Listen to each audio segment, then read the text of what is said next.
The learning environment includes the physical setup of the classroom, such as furniture, shelves, bulletin boards, teaching devices, and supplies that make movement easy. These materials organize and enforce discussions. It also covers the psychological atmosphere that affects how learners engage and absorb lessons. Okay, so as you read this, what have you learned? What do you understand about this? Anyone? Yes, Ms. Mantakala?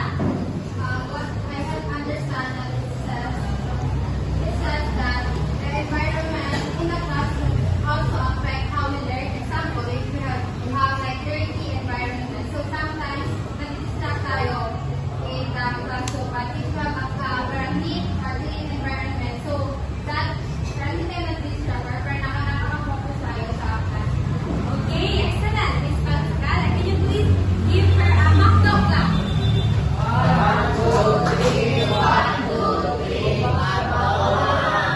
Okay, according to Ms. Pantakala, if we have a better arrangement of furniture, such as clean environment, so we can learn in an easy way or in a comfortable way.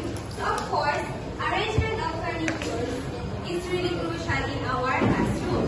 We as a future teachers, we're not just only focused on an individual or the learner's cognitive, psychomotor, affective, but also we must ensure that the environment of each classroom, such as tables, whiteboards or blackboards, walls, windows, chairs, we must also take care of the safety of each learner so that they can focus easily in learning.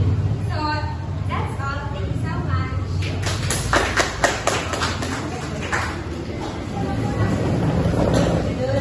Ayaw ka na? Ayaw ka na? Okay, one, two, three. Okay. Okay, and that is all my topic all about. So I'm giving the floor to Mr. Clark Verania for the next